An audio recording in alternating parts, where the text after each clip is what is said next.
الشیطان اللعین الرجیم بسم اللہ الرحمن الرحیم الحمدللہ رب العالمین صلی اللہ علی سید المرسلین وآلہ الطیبین الطاہرین اما بعد۔ روز عید غدیر کی مبارکباد آپ تمام حضرات کی خدمت میں عرض کرتا ہوں، خصوصاً وارث غدیر امام عصر عجل اللہ تعالی فرجہ الشریف کی خدمت میں مبارکباد عرض ہے۔ یہ مبارک دن، یہ عظیم دن، جس سے بڑا دن کوئی نہیں، جس سے عظیم دن کوئی نہیں۔ غدیر انبیاء کی محنتوں کا نتیجہ، غدیر تمام مرسلین کی کاوشوں کا رزلٹ ہے۔ اگر غدیر نہ ہوتا، صرف کار رسالت پیغمبر ناتمام نہیں تھا، بلکہ کار رسالت کل مرسلین ناتمام رہ جاتا۔ اس لیے کہ اتنی بات طے ہے، کسی بھی ادارے کو بنانا، کسی بھی پیغام کو پہنچانا، کسی بھی فیکٹری کو بنا لینا بہت آسان ہے، لیکن کمال یہ ہوتا ہے کہ اس کی حفاظت کی ذمہ داری کی جائے، اس کی حفاظت کی ذمہ داری ادا کی جائے۔ کیسے ہم اس کو محفوظ رکھیں گے، کیسے بچائیں گے؟ اور اسی لیے دنیا نے دیکھا، فیکٹریاں بنتی ہیں، پارٹیاں بنتی ہیں، مدرسے بنتے ہیں، اسکول بنتے ہیں، فاؤنڈیشن بنتے ہیں۔ بنانا بہت آسان ہے، لیکن اس کا بچانا بہت مشکل ہوتا ہے۔ مشکل یہی ہوتی ہے کہ بچے گا کیسے۔ اور شاید یہی بات تھی، بلکہ یقیناً یہی بات تھی کہ پیغمبر اسلام نے جب اعلان رسالت کیا تو پہلے دن دعوت ذوالعشیرہ میں پیغمبر نے ابھی تو نماز، روزے، حج، خمس و زکوٰۃ کے احکام بھی نہیں پہنچائے۔ نبی سب سے پہلے یہی کہہ رہے ہیں، کون ہے جو اس عظیم راہ میں میری مدد کرے گا؟ کون ہے جو اس عظیم راہ میں میری نصرت کرے گا؟ یا رسول اللہ، راہ کون سی ہے؟ پہلے راہ تو بتائیے، ابھی تو آپ نے صرف توحید بیان کیا ہے، فروع دین کہاں بیان کیے؟ رسول نے کہا نہیں، راہ کا انتظام اور راہ کے اعمال، راہ کے احکام بعد میں بیان ہوں گے، پہلے محافظ کا اہتمام کیا جائے۔ اور دعوت ذوالعشیرہ میں ہی رسول نے امام علی سے یہ کہا تھا اور قریش سے یہ کہا تھا، دیکھو یہی میرے بعد میرے خلیفہ ہیں، میرے جانشین ہیں۔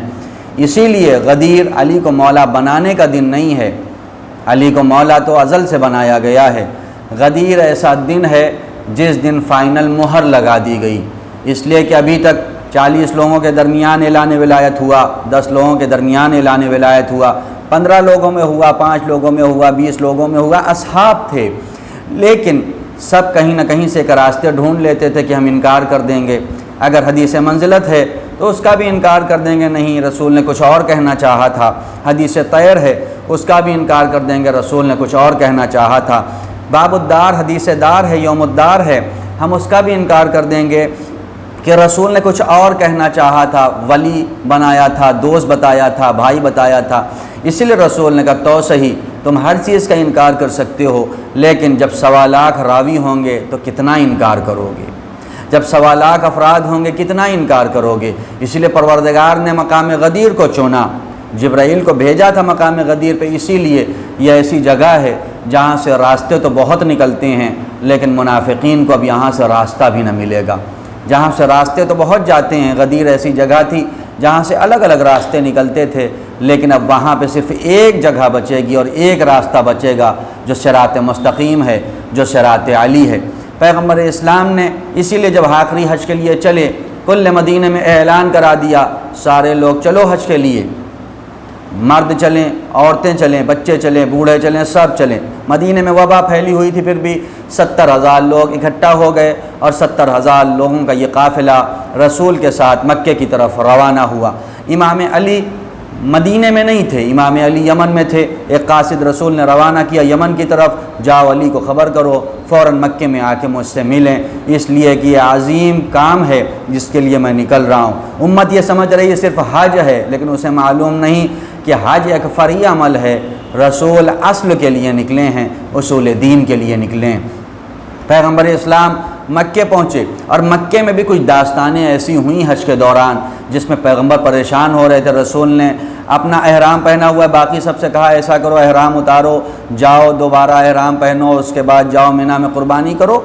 رسول نے یہ جملات کہے، لوگوں نے انکار کر دیا، چھوٹی چھوٹی بات اصحاب انکار کر رہے ہیں۔ رسول نے اللہ کی بارگاہ میں یہی جملہ کہا تھا، پروردگار جب یہ اتنی چھوٹی بات نہیں مان رہے ہیں، علی کی جانشینی پہ تو ضرور اختلاف کریں گے، پروردگار یہ نہیں مانیں گے، اور پروردگار بار بار جبرائیل کو بھیج رہا ہے، جائیے رسول سے کہہ دیجئے کہ اگر یہ کام نہ کیا تو کچھ نہ کیا۔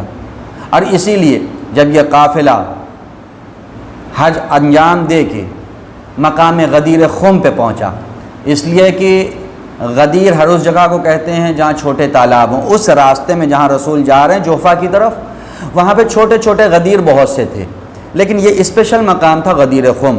وہیں پہ جبرائیل نازل ہوئے، یا ایھا الرسول بلغ الی آخرہ، اے رسول اب وہ پیغام پہنچا دیجئے۔ اب یہ سختی کے ساتھ کہا جا رہا ہے، اب پیغام پہنچا دیجئے۔ رسول نے مجمع کو روکا، پوری داستان آپ برابر سنتے رہتے ہیں۔ مجمع کو روکنے کے بعد 5 درخت تھے، ایک درخت اسپیشل الگ تھا۔ رسول نے کہا کہ یہ 5 درخت ہیں، جسے آرام کرنا ہے اس کے نیچے سایہ لے سکتے ہو، آرام کر سکتے ہو، لیکن یہ ایک درخت ہے، اس کے نیچے کوئی نہیں جانا، یہاں منبر غدیر سجایا جائے گا، یہاں غدیر کا منبر لگے گا۔ اور پھر اس کے بعد رسول نے 4 افراد کو بلایا، جناب سلمان، جناب ابو ذر، جناب مقداد، جناب عمار۔ ان 4 لوگوں کو بلایا، غدیر کا منبر سجاؤ۔ یا رسول اللہ اتنے اصحاب پڑے ہوئے ہیں، آپ کسی سے کہہ دے غدیر کا منبر سجا دے، لیکن ان 4 افراد کو کیوں چن رہے ہیں؟ رسول نے کہا تمہیں معلوم نہیں ہے، غدیر پاک منبر کا نام ہے، پاک منبر کو سجانے کے لیے پاک لوگوں کا اہتمام ہوگا۔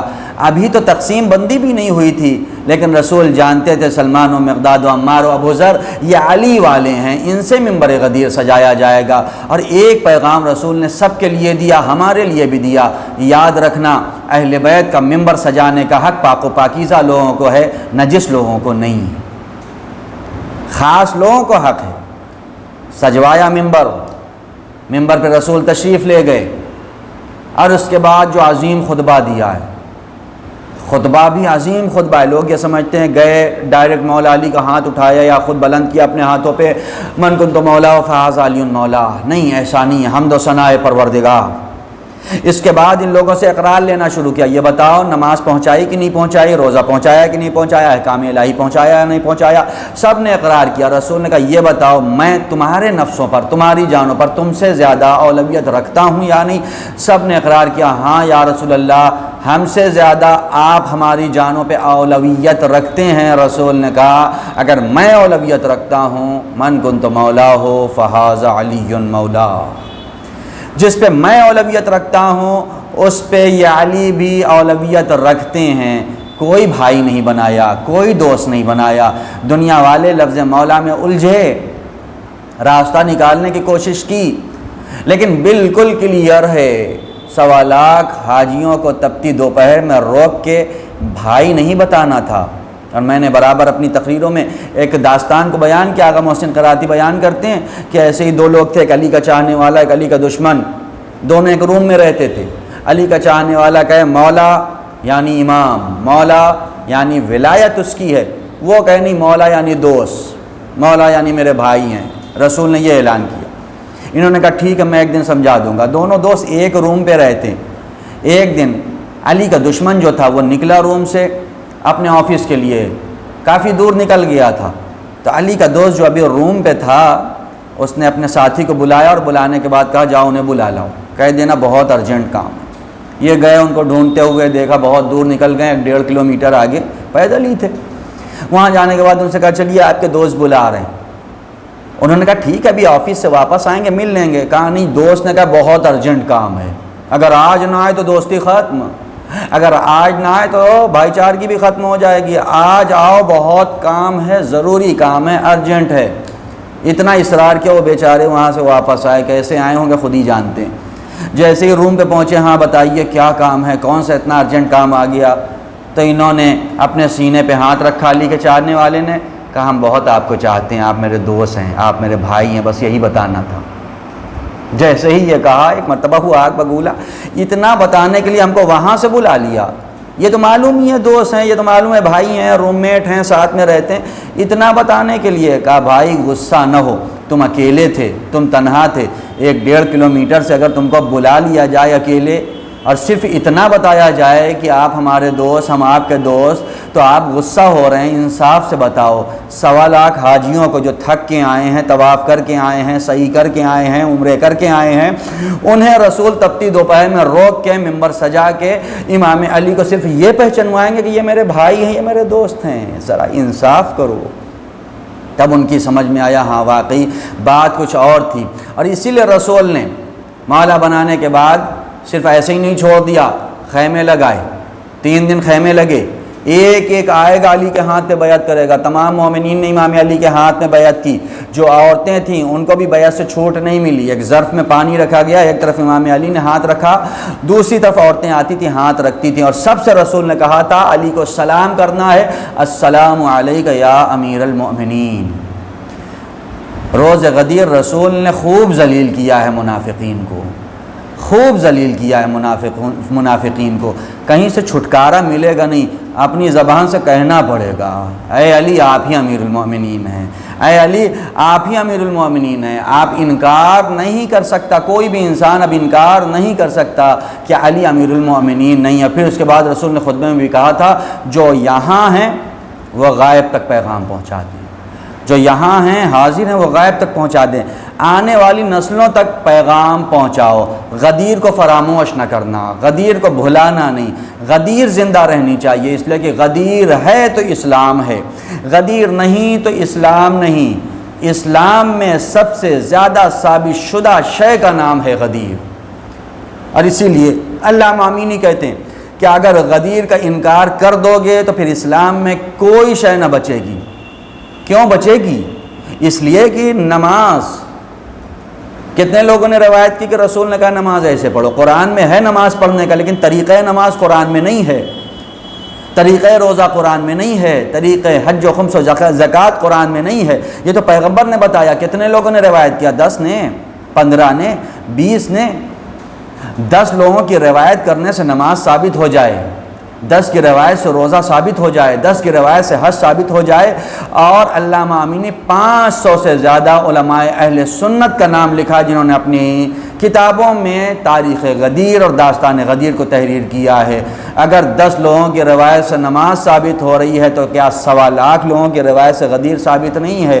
اور اگر بات کو الٹ دوں، 1.25 لاکھ عینی شاہدین کے رہنے سے غدیر ثابت نہیں ہے تو پھر نہ نماز ثابت ہے، نہ روزہ ثابت ہے، نہ دیگر اعمال ثابت ہیں۔ پروردگار کی بارگاہ میں دعا ہے پروردگار ہمیں حقیقی معنی میں غدیری بننے کی توفیق عطا فرما۔ والسلام علیکم ورحمۃ اللہ وبرکاتہ۔